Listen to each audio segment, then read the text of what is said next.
অন্যায় কাজ দেখিলে কি করা চাই? নবী করিম সাল্লাল্লাহু আলাইহি ওয়াসাল্লাম ইরশাদ করেন, যে ব্যক্তি কোনো অন্যায় কাজ হইতে দেখে তবে শক্তি থাকিলে উহাকে হাতের দ্বারা বন্ধ করিয়ে দিবে। মানে বলা হয়েছে নবী করিম সাল্লাল্লাহু আলাইহি ওয়াসাল্লাম ইরশাদ করেছেন, যে ব্যক্তি অন্যায় কাজ দেখিবে এবং তার যদি ক্ষমতা থাকে তাহলে সে হাতের দ্বারা বন্ধ করে দেবে।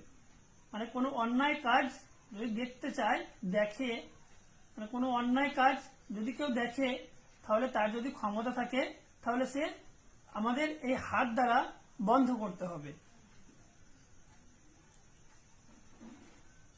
আর যদি এতটুকু শক্তি না থাকে তবে মুখের দ্বারা বন্ধ করিবে। যদি কারো হাতের দ্বারা সম্ভব যদি না হয়ে থাকে তাহলে সে মুখের দ্বারা বন্ধ করতে পারে সে অন্যায় কাজকে।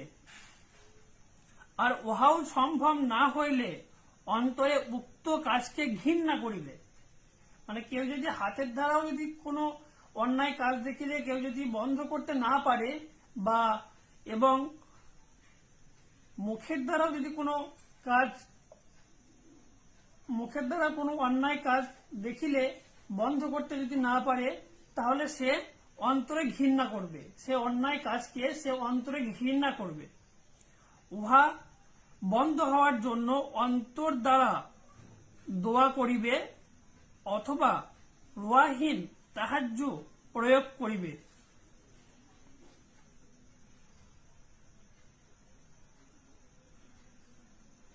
যদি হাতের দ্বারাও সম্ভব না হয় এবং মুখের দ্বারাও সম্ভব না হয়, তারপরেও যদি ঘৃণাতেও যদি সম্ভব না হয় সেই অন্যায় কাজকে বন্ধ করিবার জন্য, তাহলে সেই ব্যক্তি যদি কোনো অন্যায় কাজ দেখে তাহলে সে অন্তর থেকে দোয়া করিবে আল্লাহর কাছে সেই অন্যায় কাজকে বন্ধ করার জন্য।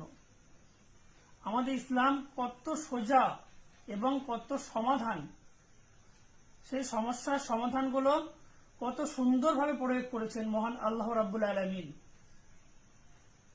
তা আমরা সবসময় চেষ্টা করব আমাদের আশেপাশে যে অন্যায় কাজগুলো হচ্ছে আমরা যদি হাতের দ্বারা বন্ধ করতে না পারি বা মুখের দ্বারা বন্ধ করতে না পারি এবং অন্তরের দ্বারা ঘৃণা করতেও না পারি, তাহলে মহান সৃষ্টিকর্তার কাছে আমরা দোয়া করব ইনশাআল্লাহ সেই অন্যায় কাজকে বন্ধ করার জন্য।